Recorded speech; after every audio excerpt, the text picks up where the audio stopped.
grandmama was raised in the projects. Then your mama lived in the same apartment or in the apartment next door or on another floor. Then you end up doing the same thing. So that's 3 generations of women in the hood. Your grandmama may have had your mama at 16, 17. Your mama had you at 18, 19. You had your first baby at 19, 20. For Day and them who don't do shit. Today we will hear from Cuban Woman Wildly Disrespecting Foundational Black Americans' History and Culture. Check it out. Okay, so Caribbean nationals began migrating in the United States, establishing communities in South Carolina, Virginia, Boston, New York in 1650, 1650. What was happening in the United States at that time? In 1650, the United States was in its early stages of development. Slavery was beginning to be recognized in the American colonies. Because before slavery started in these United States of America, slavery had started in the West Indies, aka the Caribbean, because the British played a huge part of slavery. And then y'all love talking about how if it wasn't for civil rights, y'all immigrants wouldn't be able to come here. Wrong again. The Immigration Act of 1924. When did the civil rights begin? Right, late 1950s, 1960s, but I digress. The Immigration Act of 1924 stipulated a quota of 2% of each foreign national numbered in the 1890 U.S. Census. Since immigrants from the Caribbean, my people, were from the British colony, as I stated before, that the British had enslaved the West Indies, aka the Caribbeans, they were included under the British quota. Hate runs deep when it comes to these Caribbean islands. They always felt this way about Black Americans. You know what? It's really sad. It's really sad because what did we do to these people? Like the comments that they're leaving right now saying, oh, we always thought Black Americans was lazy. What is the definition of lazy? And they keep saying, oh, my family came here and they got a house and they got a car. That's normal. That's normal. To y'all, having a house and a car is like the pillar of success because where you come from, those things are not easily obtainable or it is that much harder. And I'm not saying it's just easier walk in the park to get a house and a car. No, you definitely have to do what you got to do to get those things. But so many of us are doing that we don't look at that as a precursor to being better than anybody else. It's very odd to me. Being an adulting, getting yourself the bare minimum, getting the basic necessities of life means that you're so successful. Like, what the fuck is going on? Being a nurse means that you're just so much better than everybody else. Because you went to college, that means you're better than Black Americans. That's literally created HBCUs.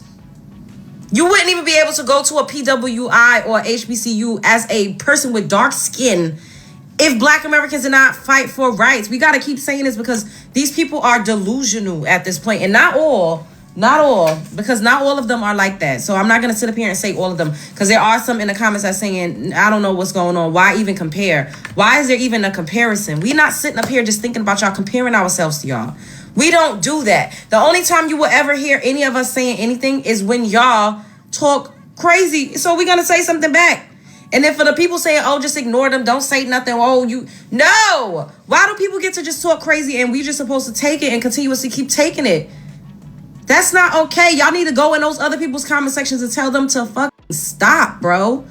Talking about, oh, this Diaspora awards y'all keep. We don't keep nothing. But y'all not about to keep getting up here, making it seem like we're all just living in fucking squalor. And we all just didn't amount to shit. Because that's a blatant fucking lie. And y'all keep comparing y'all top to the fucking bottom here. No, bitch. Compare y'all top. Take 1 million of y'all, or however many of your specific ethnic group, and compare it to however many of you all there is that's here.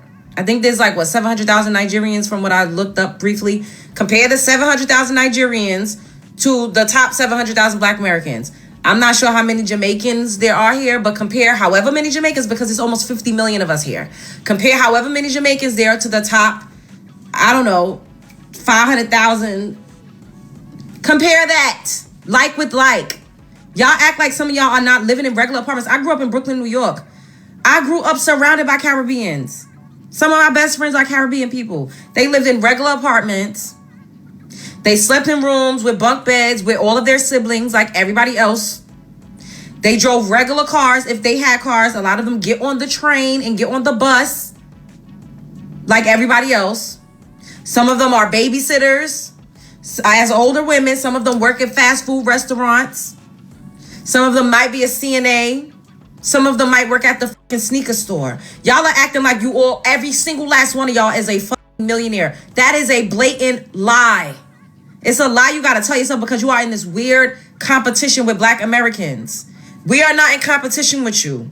Stop trying to compete. It's weird. It is weird.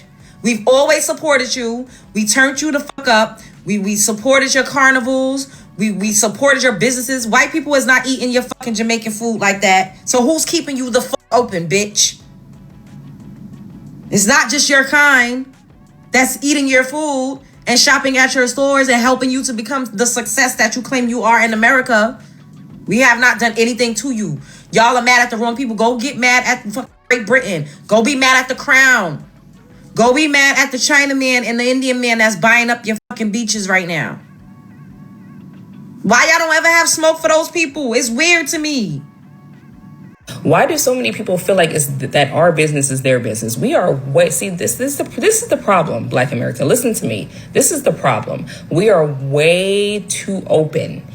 We are way too welcoming, way too open to allow everybody into our shit. Everybody is all in our business, and we're way too open to it.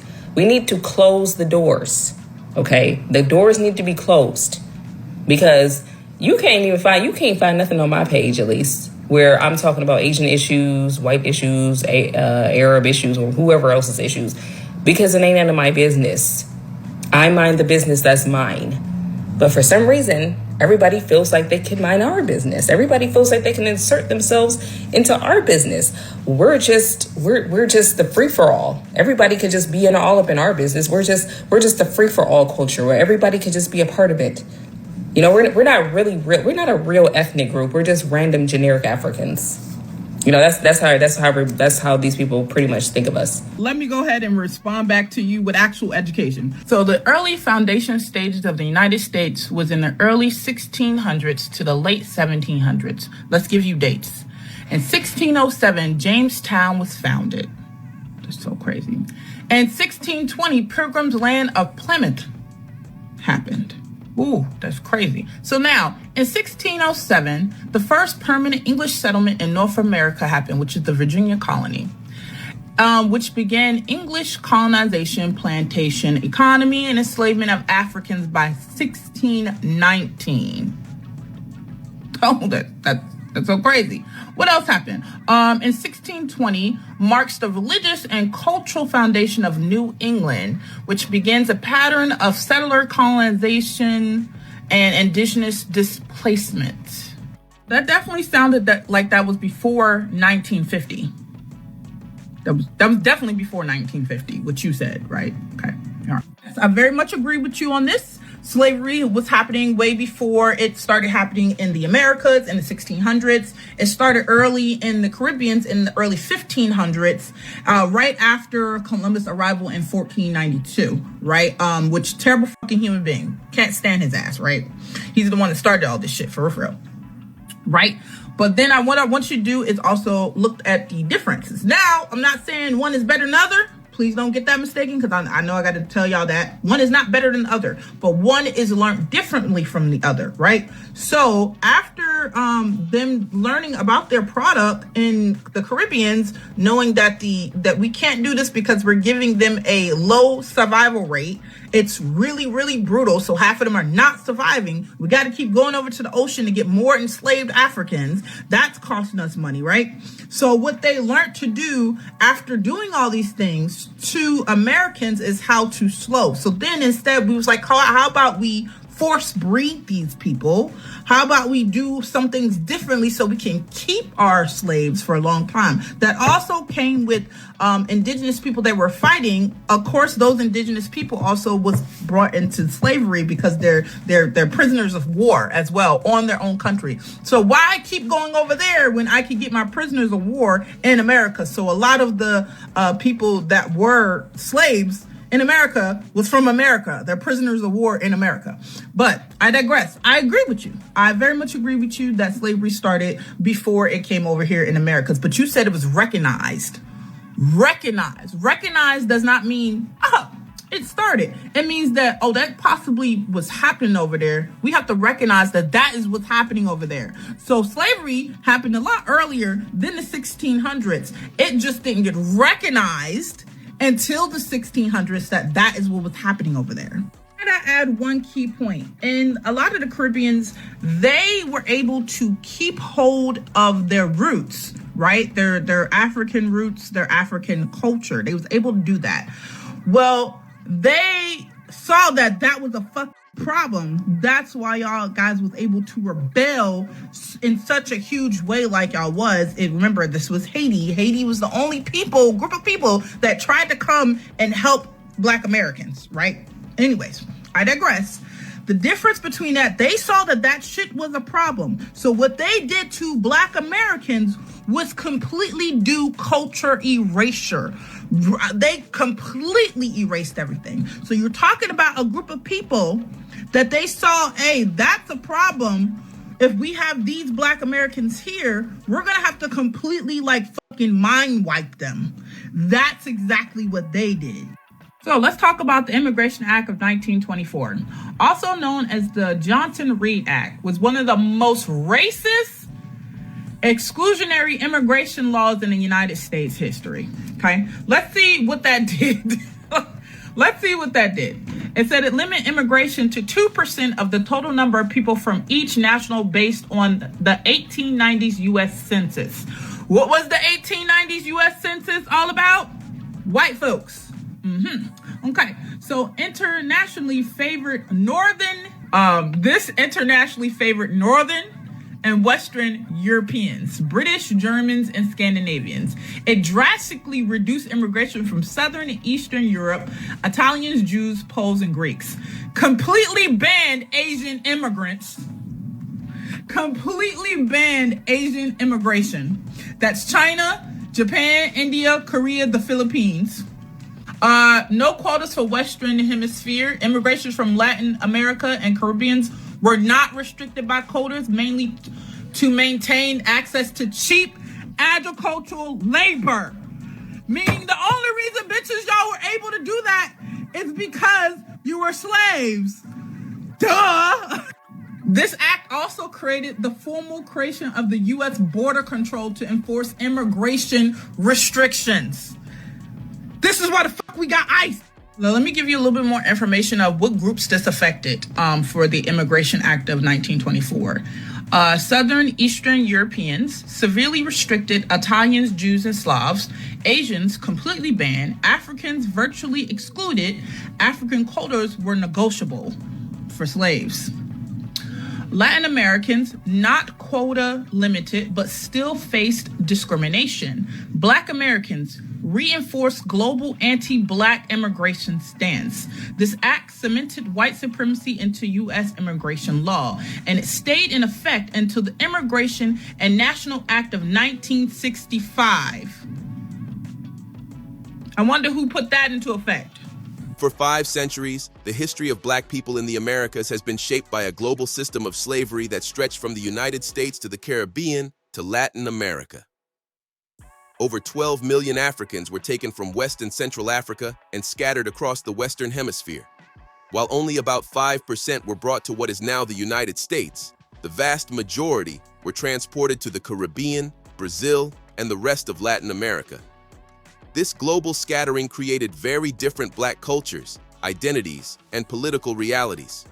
Foundational Black Americans whose ancestors were enslaved in the United States from the 1600s to 1865 developed a specific and unique identity because their struggle took place largely under a single colonial and national structure. Our culture, ranging from spirituals, blues, jazz, and hip-hop to the civil rights movement, became an open, documented, and transformative force throughout the world. In contrast, the Caribbean was shaped by a mix of British, French, Spanish, and Dutch colonial powers whose plantation systems were brutal and highly militarized. Rebellions were frequent, from Haiti's revolution to uprisings in Jamaica and Trinidad, but the constant changes in colonial rulers also fractured how history was preserved. Many Caribbean nations removed African-centered teachings from their schools long after slavery ended, leaving generations unaware of the influence that Black American abolitionists and activists later had on Caribbean independence struggles. Latin America, especially Brazil, received the largest number of enslaved Africans, yet embraced a different path after slavery. Many Latin countries promoted racial mixing ideologies while simultaneously advancing whitening policies that encouraged people to identify with European ancestry and minimize their African roots. Even today, many Afro-Latin people are not taught the full truth about their African lineage or the depth of anti-Blackness within their own countries. This lack of historical education often leads to misunderstandings, distorted self-identity, and even internalized anti-Black attitudes. A major problem throughout the diaspora is that colonial systems deliberately attacked African memory. They banned African languages, punished African religions, rewrote school books, and encouraged Black people to form identities based on European approval rather than African truth. When people do not know their history, they become vulnerable to stereotypes, misinformation, and narratives designed to divide them from one another. This is one of the root causes of the tension, jealousy, competition, and disrespect that some Caribbean, African, and Afro-Latin individuals express toward foundational Black Americans. Part of this tension comes from the enormous global visibility of the FBA struggle. The Black American fight for civil rights, voting rights, desegregation, and equality became a world-defining force. The music, culture, political leadership, and resistance strategies of Black Americans influenced movements in Africa, the Caribbean, and Latin America. For some, this worldwide impact generates admiration, but for others, especially those who were not taught the true history, it can spark a sense of competition or even resentment. Complicating matters further, when significant Caribbean and African immigration to the United States began after the 1965 Immigration Act, many immigrants arrived already carrying colonial ideas about Black Americans. Many had been taught that Black Americans were lazy, violent, ungrateful, or culturally inferior, stereotypes created by European colonizers and exported worldwide through media and propaganda. Ironically, these immigrants were entering a country whose hospitality they gained only because FBAs had already endured centuries of suffering and fought for civil rights that opened the doors for all non-white immigrants. Yet this historical truth is rarely taught in the countries people migrate from. White supremacy has always depended on confusion. It praises immigrants as the good Blacks, uses them politically to undermine FBA-specific claims like reparations, and promotes a false narrative that Black Americans have contributed little despite centuries of forced labor and unmatched cultural impact. It is great to see the awakening happening among foundational Black Americans. It is definitely a new day. Tell me what you think about this topic. Hope you find the information in this video informative.